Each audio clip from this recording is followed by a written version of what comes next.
Hello friends, मेरा नाम है चंद्रजीत मुखर्जी और आप लोग देख रहे हैं हमारा ये चैनल। दोस्तों, आज का भी वीडियो मैं जानबूझकर हिंदी लैंग्वेज में बना रहा हूँ क्योंकि आज जिनके बारे में मैं बात करने वाला हूँ इनके बारे में बात करना इस हिंदी लैंग्वेज के माध्यम से इसलिए ज़रूरी है ताकि इनके बारे में maximum majority of the population हमारे देश में जो है उनको ये मैसेज मिले। बंगाली लैंग्वेज बहुतों को नहीं आती होगी, तो सबसे ज़्यादा बोले जाने वाली लैंग्वेज को यूज़ किया जा रहा है। दोस्तों, आज नेशनल डॉक्टर्स डे है और इसी नेशनल डॉक्टर्स डे को 1991 के बाद से या 1991 से डॉक्टर्स डे के नाम से भी सेलिब्रेट किया जाता है। ये सेलिब्रेशन एक ऐसे इंसान को, एक ऐसे डॉक्टर को दिमाग में रख कर सेलिब्रेट किया जाता है जिनकी जन्म और जिनका मृत्यु दोनों ही 1 जुलाई को हुआ था। इनका बर्थ डेट 1 जुलाई को था, इनका डेथ भी 1 जुलाई को हुआ था। दोस्तों, ये एक ऐसे डॉक्टर थे जिनकी शुरुआती ज़िंदगी इतनी गरीब स्थिति में गुजरी है कि वो मेल नर्स का काम किया करते थे। उस ज़माने में मेल नर्स हुआ करते थे और ये वहाँ कड़ी मेहनत से काम किया करते थे और 8 रुपये प्रति 12 घंटे की नौकरी एज ए मेल नर्स वो क्या करते थे। इनफैक्ट वो पार्ट टाइम टैक्सी ड्राइवर का काम भी कर चुके हैं। दोनों में एक ही चीज़ कॉमन है, वो ये है कि वो सर्विस देते थे लोगों को। ही बिलीव्ड इन गिविंग, सर्विस देते थे। लेकिन मन में मंशा थी, इच्छा थी कि वो डॉक्टर बनेंगे और डॉक्टर की MB, उस समय MB एग्ज़ाम होता था, तो MB एग्ज़ाम में वो फेल कर जाते हैं। हालांकि स्थिति ऐसी थी, पढ़ने लिखने में इतनी दिक्कत होती थी कि फेल कर गए समहाउ, लेकिन उन्होंने हिम्मत नहीं हारी और वो आगे जितनी भी उनकी जमा पूंजी थी, कुछ 1200-1300 रुपये, उसी 1200-1300 रुपये के साथ वो इंग्लैंड चले जाते हैं और इंग्लैंड जाने के बाद वहाँ MRCP और FRCS की पढ़ाई दोनों कंप्लीट करते हैं। और जब वो कंप्लीट करके वापस आते हैं इंडिया, पश्चिम बंगाल में, तो वो स्लोली अपनी प्रैक्टिस शुरू करते हैं। कुछ ही दिनों में, कुछ ही सालों में उनकी इतनी ख्याति हो जाती है कि लोग उनको एक नाम से जानने लगते हैं। अब ये उनकी सक्सेस जो थी, ये डॉक्टरी लाइन पे बहुत उम्दा लेवल की थी, बहुत उम्दा लेवल की थी। इनफैक्ट मैं आपसे एक इन्फॉर्मेशन शेयर करता हूँ, मैंने ये मोबाइल पे सेव कर रखा है। He was also referred to as the first medical consultant in the subcontinent of India and was more successful and dedicated than his contemporaries in several fields, and this is mentioned in the British Medical Journal.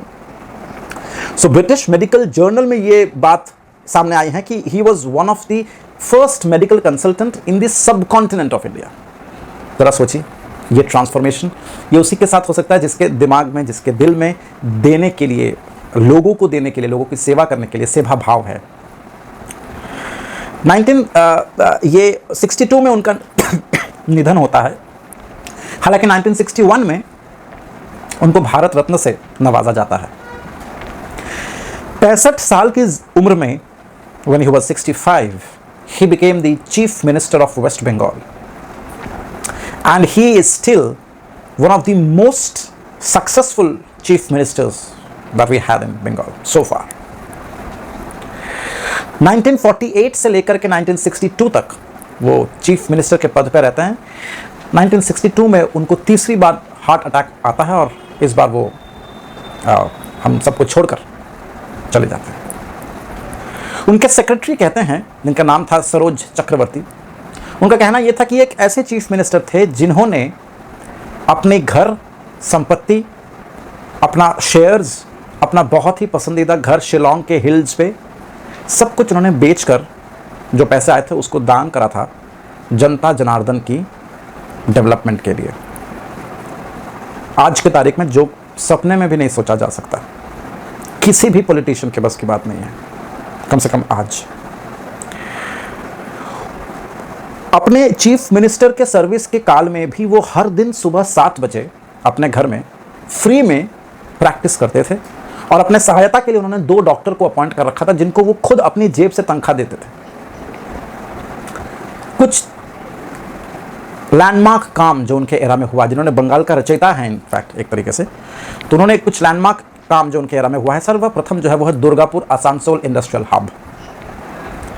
उसके अलावा उस समय सदर दफ्तर हुआ करता था railways का, तो तत्कालीन कांग्रेस सरकार चाहती थी कि बंगाल से ये सदर दफ्तर जो रेलवेज की है ये ऊपर नॉर्थ इंडिया उत्तर प्रदेश में ले जाया जाए, जबकि इन्होंने कड़ी विरोधिता इस बात की करी और अल्टीमेटली ये जो ईस्टर्न रेलवेज है इनकी जो सदर दफ्तर है वो बंगाल में रह गई। उसका फ़ायदा आज भी हम लोग उठाते हैं।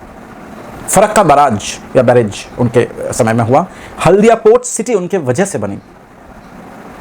दार्जिलिंग में भारत में सबसे पहला माउंटेनियरिंग इंस्टीट्यूट खोला गया।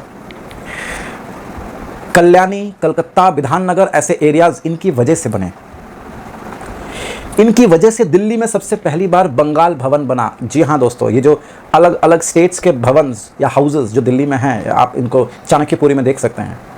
वेस्ट बंगाल जैसे हमारे बंगाल में मिजोरम हाउस है, दिल्ली में अलग अलग स्टेट्स का हाउस। ये क्यों है? ताकि हमारे यहाँ से अगर जब भी कोई दिल्ली जाता है काम करने के लिए तो वहाँ पे रहना, उनका खाना पीना ये सब, तो इनके लिए वहाँ पे कोई दिक्कत ना हो, इसलिए बंग भवन बनाया गया दिल्ली में। और उसके बाद दूसरे स्टेट्स ने अपना अपना भवन, अपना अपना हाउसेस बनाया दिल्ली में। सिर्फ इतना ही नहीं, ये इतने कल्चरली रिच थे कि इनकी एक दोस्त थी बेला शेन, इनके कहने की मैंने बेला शेन की रिक्वेस्ट पे इन्होंने एक फिल्म डायरेक्टर को प्रोड्यूस करने के लिए, एक फिल्म प्रोड्यूस करने के लिए पश्चिम बंगाल सरकार ने उनकी फिल्म को प्रोड्यूस किया था। क्योंकि उस डायरेक्टर के पास उसमें बिल्कुल भी पैसे नहीं होते थे, लेकिन उस डायरेक्टर की फिल्म इतनी ज़बरदस्त थी कि बेला शेन की रिक्वेस्ट पे, बेला शेन जो उनके क्लासमेट थे, इनके फ्रेंड थे, इनकी रिक्वेस्ट पे उन्होंने इस फिल्म फिल्म मेकर हैं, इनकी फिल्म को प्रोड्यूस किया। और ये जो प्रोड्यूस किया उसके बाद ये फिल्म हिस्ट्री बन गई। डायरेक्टर का नाम था सत्यजीत रे, इनकी फिल्म थी Pather Panchali. This used to be the culture of Bengal. आज तो सोचने में भी अजीब लगता है, लेकिन क्या ये लोग सच में थे? उनकी पेशेंट की लिस्ट आप सुनेंगे तो दंग रह जाएंगे। जैसे इनके पेशेंट हुआ करते थे CR दास, Mahatma Gandhi, Motilal Nehru, Jawaharlal Nehru, Indira Gandhi, Abul Kalam Azad, in fact John F Kennedy और क्लेमेंट एटली तक ने इनकी तारीफ के पुल बांधे हैं। एक समय ऐसा था कि बर्मा से लेकर बलूचिस्तान तक, जैसा कि मैंने कहा, सब कॉन्टिनेंट के ये प्रथम मेडिकल कंसल्टेंट हुआ करते थे। अब इनके बारे में एक छोटा सा किस्सा हम आपको बता दें। एक छोटी सी बात है इनके बारे में, वैसे तो बहुत सारी बातें, इनको 10-15 मिनट के वीडियो में समेटा नहीं जा सकता, लेकिन आज का जो दौर है, आज की जो स्थिति है पॉलिटिक्स में, सरकारों में, किसी भी राज्य में, किसी भी पार्टी में आप चले जाइए, आज पॉलिटिक्स जो है वो धंधा बन गया है, बिजनेस बन गया है। जिसके पास कुछ नहीं है करने को, वो देश सेवा करने आ जाता है। अब मैं बताता हूँ देश सेवा कैसे करी जाती है। इनकी जीवनी से ही एक छोटा सा एक स्टोरी है जो मैं आपके सामने रखना चाहता हूँ। एक दफ़ा क्या हुआ कि महात्मा गांधी जी ने डॉक्टर विधान चंद्र राय से पूछा, इनफैक्ट बोला कि आपने गवर्नर बनने का जो प्रस्ताव है ये इसको ठुकरा कर हमें वंचित किया, आपको कहने के लिए कि हम आपको और योर एक्सेलेंसी कहकर पुकार नहीं सकते। मतलब महात्मा गांधी विधान चंद्र राय को कह रहे हैं कि यदि आप स्वीकार कर लेते गवर्नर बनने का जो प्रस्ताव रखा गया था, आप यूनाइटेड प्रोविंस के गवर्नर अगर बनने का प्रस्ताव को स्वीकार कर लेते तो महात्मा गांधी उन्हें योर एक्सेलेंसी कहकर पुकार सकते थे। ये चीज से उन्हें वंचित किया गया। तो जवाब में विधान चंद्र राय ने कहा कि देखिए, अगर यही आपकी मंशा है तो मेरे पास एक बेटर ऑल्टरनेटिव है। मेरा नाम वैसे ही रॉय है, तो रॉय के साथ आप रॉयल ऐड कर लीजिए, और क्योंकि मेरी हाइट बाकी लोगों से काफ़ी लंबी है तो आप मुझे रॉयल हाइनेस करके पुकार सकते हैं। Think about it. आज की तारीख में गवर्नर एक पॉलिटिकल पोस्ट बन गया है। उस समय लोग गवर्नर के पद को स्वीकार नहीं करने का हिम्मत रखते थे। उनके एरा की जो 14-15 साल है 1948 से 62 तक, इस एरा में बंगाल को गोल्डन एरा कहते हैं। बंगाल की जो गोल्डन एरा है वो ये 14-15 साल। एक और तथ्य है जो आज के लिए जानना बहुत ज़रूरी है बंगाल के लोगों को, खास करके जिनको आज हमारे बंगाल में इंडस्ट्रीज़ नहीं आ रही हैं। हम लोग मीटिंग्स करते रहते हैं, इंटरनेशनली हम लोग प्रोग्राम्स करते हैं कि आइए इन्वेस्टर्स आइए, इन्वेस्टर निवेश कीजिए यहाँ पे, ताकि यहाँ पे इंडस्ट्रीज़ बने। ऐसा क्यों हो रहा है कि बंगाल में इंडस्ट्रीज़ नहीं आ रहा है? देखिए, मैं आपको बताता हूँ। इंडस्ट्री और ये सारी चीज़ें जो आज हमारे न्यूज़पेपर्स में आती रहती हैं, इसका जेनेसिस कहीं पुराने ज़माने में, मतलब सिंस इंडिपेंडेंस से ही इस बारे में बातें हो रही हैं। आफ्टर इंडिपेंडेंस जो कांग्रेस की सरकार थी, उन्होंने 8 स्टील प्लांट या स्टील फैक्ट्री बनाने का निर्णय लिया, जिसको कहा जाता था टेम्पल्स, मॉडर्न डे टेम्पल्स। तो जो 8 स्टील फैक्ट्री थी, गौर से सुनिएगा इस बात को, बहुत ही इंटरेस्टिंग बात है कि 8 स्टील की फैक्ट्री बनाने का जब निर्णय लिया गया भारत सरकार के द्वारा, तत्कालीन कांग्रेस थी, उन्होंने अलग अलग शहरों में ये 8 इंडस्ट्रीज बनाने का निर्णय लिया, लेकिन उन्होंने जानबूझकर वेस्ट बंगाल को दूर रखा। इस बात से स्टेट कांग्रेस, जो वेस्ट बंगाल की स्टेट कांग्रेस, राज्य कांग्रेस और सेंट्रल कांग्रेस के बीच में काफी टकरार हुआ। राज्य कांग्रेस, स्टेट कांग्रेस जो थी, वो सेंट्रल कांग्रेस से इसी बात पर लड़ रही थी, इसी बात पे उनका डिबेट चल रहा था कि why you are not allowing a single steel industry to come up in Bengal. आप बंगाल को क्यों वंचित कर रहे हैं? उस समय विधान चंद्र रॉय ने बहुत अपने जी तोड़ कोशिश करी थी कि यहां पे भी इंडस्ट्री हो, यहां पे दुर्गापुर स्टील प्लांट लगे, दुर्गापुर स्टील फैक्ट्री बने। लेकिन नेहरू जी किसी भी तरीके से इस बात से सहमत नहीं थे, और ये जो हमारे चीफ मिनिस्टर थे डॉक्टर साहब, ये भी मानने को तैयार नहीं थे। तो एक डेडलॉक वाला सिचुएशन आ गया था। ऐसे सिचुएशन में डॉक्टर विधान चंद्र रॉय ने जब उनको कहा, नेहरू जी को, कि आप दुर्गापुर स्टील जो हमारे जो मंशा है इसको क्यों नहीं कर पा रहे हैं, तो जवाब आता है कांग्रेस की तरफ से कि दुर्गापुर जो है वो तकरीबन 100 या 110 माइल्स दूर है ईस्ट पाकिस्तान से। तो कल को अगर किसी भी तरीके का वॉर सिचुएशन होता है तो हमारी फैक्ट्री चली जाएगी, हमारी फैक्ट्री बर्बाद हो जाएगी। तो ये तर्क को विधान चंद्र रॉय ने, डॉक्टर साहब ने, माना नहीं, क्योंकि उन्हें लगा ये बहुत ही फ्लिम्जी ग्राउंड है, और ये डेडलॉक बनता गया। जब ये ऐसी चीज सिचुएशन आ गई कि डेडलॉक ही हो रहा है, किसी में मतलब समझ में आ रहा है कि बंगाल में शायद नहीं बन पाएगा, तो डॉक्टर साहब ने आनंद बाजार पत्रिका और जुगांतर पत्रिका के चीफ एडिटर्स को बुलाया और उनसे कहा कि you create a public opinion कि हमें यहां पे इंडस्ट्री चाहिए। एंड दीज टू जर्नलिस्ट, यहां पे आप समझिए role of journalist, role of media in a state building, in a nation building, किस तरह से हो रहा है। तो इन लोगों ने पब्लिक ओपिनियन क्रिएट किया। कुछ दिनों के बाद एक प्लानिंग कमीशन की बैठक हुई। उस प्लानिंग कमीशन की बैठक में जो तत्कालीन industrial minister, minister of industry जो भी वहां पे उसमें थे, जिनका नाम था नित्यानंद कानुंगो, वो उस प्लानिंग कमीशन को चेयर कर रहे थे। और सडनली मीटिंग के दौरान कानुंगो साहब फेंट होकर गिर जाते हैं। तुरंत जांच होती है तो पता चलता है कि उनको गॉल ब्लैडर में स्टोन हैं, बहुत सारे स्टोन हैं। उस समय ये गॉल ब्लैडर ऑपरेशन या गॉल स्टोन ऑपरेशन इतना आसान नहीं हुआ करता था, और ये खतरे की बात भी हुआ करते थे उस समय। अगले दिन ही ऑपरेशन किया गया, और ऑपरेशन करने वाला कोई और नहीं, डॉक्टर पीसी रॉय थे, विधान चंद्र रॉय, और वो ठीक हो गए।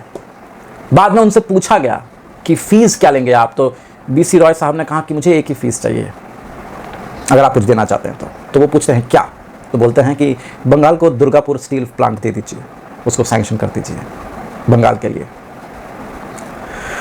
अल्टीमेटली कानुंगो साहब प्रधानमंत्री नेहरू जी से लड़ पड़ते हैं और फाइनली हासिल कर लेते हैं उनसे परमिशन, और सीधा चले आते हैं बंगाल में चीफ मिनिस्टर के पास एक सिल्वर प्लेट के ऊपर उस सैंक्शन लेटर को लेकर के, ये लीजिए आपकी फीस। आंखों में आंसू आ जाते हैं जब भी इस तरीके की बातें सुनते हैं या पढ़ते हैं। आप यकीन नहीं करेंगे कि जब उनको पता चला, जब डॉक्टर साहब को पता चला कि सैंक्शन हो चुका है, वो चिट्ठी लेकर के मंत्री जी, जूनियर मिनिस्टर खड़े हैं, उन्होंने चिट्ठी खोलने से पहले उन दोनों जर्नलिस्ट को बुलाया जिन्होंने वो पब्लिक ओपिनियन क्रिएट करी थी। इसको कहते हैं कृतज्ञता बोध। अपना मतलब से धो जाने के बाद उनको भूला नहीं, और very rightly he called them up. उनके सामने चिट्ठी खोली गई। भारत रत्न उनको 1961 में ऐसे ही नहीं मिला। उन्होंने कभी भी पैसे कमाने के लिए पॉलिटिक्स नहीं की। उनका कहना था कि पॉलिटिक्स देश सेवा है। आज भी लोग देश सेवा कर रहे हैं, 5-5 साल के पीरियड के अंदर 4-5 माले की घर बना लेते हैं देश सेवा करते हुए। लोगों के पास एक प्रार्थना के लिए स्कोप था, लोगों के पास, आम जनता के पास एक प्रार्थना, एक अर्जी रखने के लिए एक जगह थी। आज अर्जी रखने की जगह नहीं है कहीं। You can not go and ask or seek some help from any politician. बदले में तुम्हें कुछ चाहिए या कुछ नहीं हो तो कम से कम तुम्हें उस पार्टी का एफिलिएट होना पड़ेगा। प्रिंसिपल अगर किसी के दिमाग में है, अगर कोई आदमी है जो प्रिंसिपल के दम पे चलता है, तो वो कन्वीनियंस के लिए अपने प्रिंसिपल्स को कभी भी सैक्रिफाइस नहीं करता। जो उनका कहना था कि अगर कोई इंसान है जो मैन ऑफ प्रिंसिपल है, तो वो कन्वीनियंस के लिए अपने प्रिंसिपल्स को कभी त्यागेगा नहीं। तो आज के तारीख में ऐसे लोगों के बारे में अधिकतर लोगों को पता ही नहीं है, और ये सबसे हमारे देश की दुर्भाग्य है। लोग कहते हैं ना, वेदरिंग होता है जब, तो घिस घिस के स्लोली टूट जाता है, बिखर जाता है, खत्म हो जाता है। तो आज हमारा जो देश है, उसकी जो नींव है, जो यूथ है, उनको इनके बारे में अधिकतर लोगों को पता नहीं है, और बहुत मतलब बहुत दुख की बात है ये। तो ये वीडियो बनाने का उद्देश्य यही था। मेरा तमाम डॉक्टर्स और हेल्थ केयर वर्कर्स को आज के दिन मैं सभी को विश करता हूँ। आप ही लोगों की वजह से आज हम लोग ठीक हैं, और आप ही लोगों की वजह से ये जो फ्रंट लाइन वॉरियर्स बन के खड़े हैं आप लोग हमारे और कोविड के बीच में, इसका कोई तुलना नहीं है। कुछ केसेस ऐसे हैं जहाँ पे डॉक्टर जो है वो म्यूट स्पेक्टेटर की तरह बैठे हैं, और वो हर प्रोफेशन में होता है। Good doctors, bad doctors, good lawyers, bad lawyers, good officers, bad officers, ये हमेशा हर चीज़ में रहा है। लेकिन जनरली पर से अगर हम बात करें डॉक्टर्स की, तो thank you so much for being there. यहीं पे ख़त्म करते हैं, इससे ज़्यादा कुछ बोल नहीं पाएंगे, काफ़ी लंबा हो गया video. Thank you so much.